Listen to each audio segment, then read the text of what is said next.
ती कोण? उमेश एका चांगल्या कंपनीत नोकरीला होता.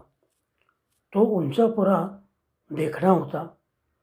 त्याला रोज वेगवेगळी फॅशन करण्याची व नटण्याची हौस होती.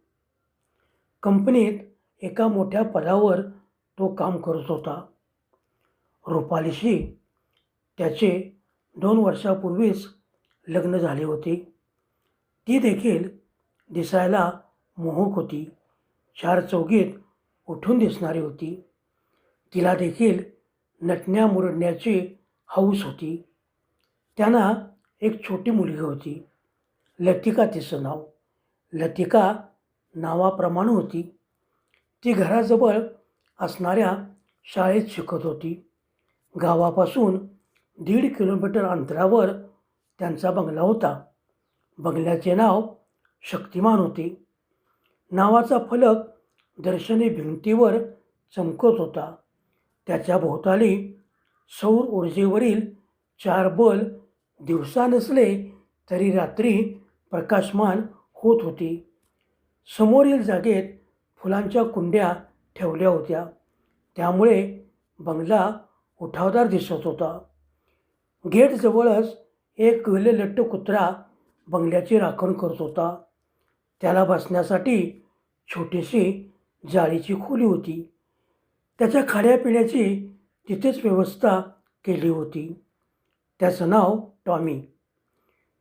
त्याला जरी साखळीने बांधले असले तरी कुत्र्यापासून सावध राहा असा फलक देखील लावलेला होता.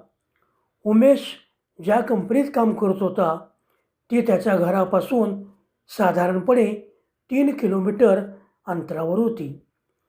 रस्ता तसा फारसा वर्दळीचा नव्हता. घर व कंपनी यामध्ये विविध समाजाच्या स्मशानभूमीच होत्या.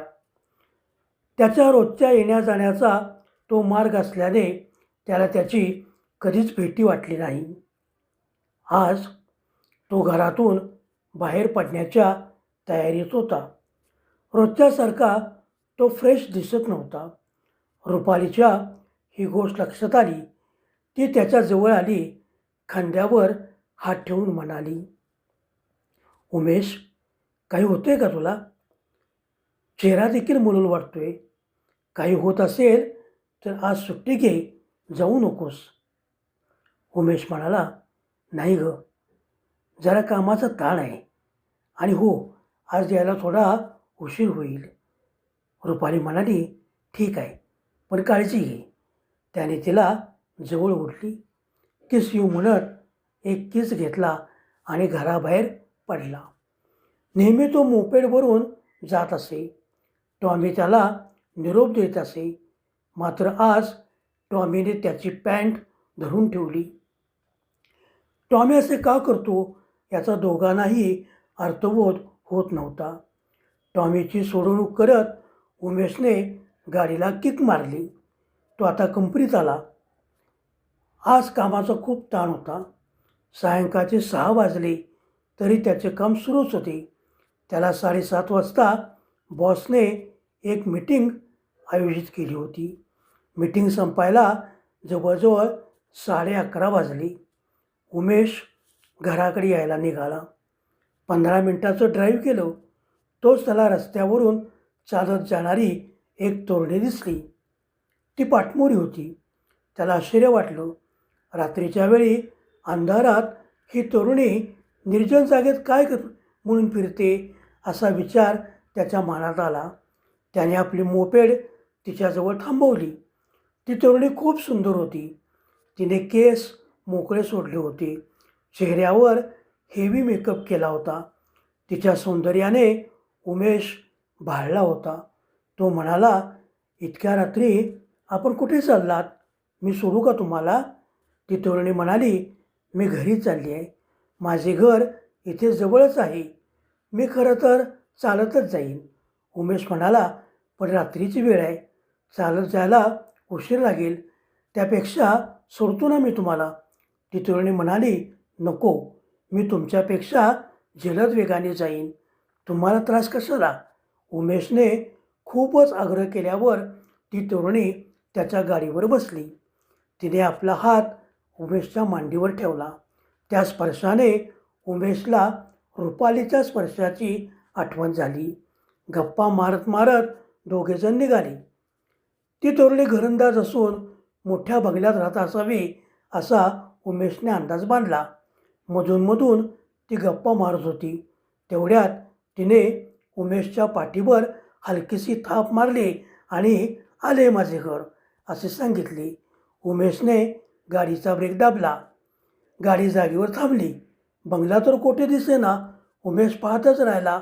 उमेशने विचारले, कोठे राहता तुम्ही? तिने समोर बोट दाखवले आणि काही न बोलता चालू लागली. उमेशने पाहिले तर समोर स्मशानभूमी होती. ती तरुणी गेटजवळ जाऊन थांबली. अचानक गेट उघडले गेले. अंधुक असणारे दिवे प्रकाशमान होत गेले. तिला मार्ग दाखवल्यावर दिवे पुन्हा अंधुक झाले. ती तरुणी आता खूप दूर गेली होती. उमेश अवाक होऊन पाहतच राहिला. खरं तर तो चांगलाच घाबरला होता. तेवढ्यात हातात एक कंदील आणि काठी घेऊन एक म्हातारा माणूस तेथे आला. तो उमेशला म्हणाला, अरे बाबा, जा की घरी, आता 12 वाजण्याची वेळ होत आली. आमची माणसं आता एक एक करून यायला लागतील. उमेश म्हणाला, एक तरुणी माझ्याबरोबर आली होती. तिला मी इथे सोडले. ती कुठं गेली असावी? तो म्हातारा म्हणाला, तू सोडलंच ना, मग तुझं काम संपलं. जा तू आता घरी. उमेश काय समजायचा ते समजला. त्याने गाडीला किक मारली. त्याच्याकडे पाहून म्हातारा मात्र हसत होता. उमेश घरी आला. घाम्याघूम झाला होता. रुपालीने वारंवार विचारणा करून देखील त्याने घटनेचे वास्तव तिला सांगितले नाही. त्याच्या सुदैवाने दुसऱ्याच दिवशी त्याच्या कंपनीने त्याला दुसऱ्या शहरात बढती दिली. त्याने शिफ्ट होण्याचा निर्णय घेतला. बंगला देखील विकून टाकला. त्यानंतर मात्र निर्जन वस्तीत न राहता त्याने शहराच्या मध्यवस्तीत राहण्याचा निर्णय घेतला. धन्यवाद. माझी ही कथा आपणास कशी वाटली? मी प्रदीप जोशी. ही माझी स्वलिखित कथा आहे आणि ती मी आपणापुढे सादर केली आहे. आवडली असल्यास लाईक करा, शेअर करा, सबस्क्राईब करा आणि हो, कमेंट देखील पाठवायला विसरू नका.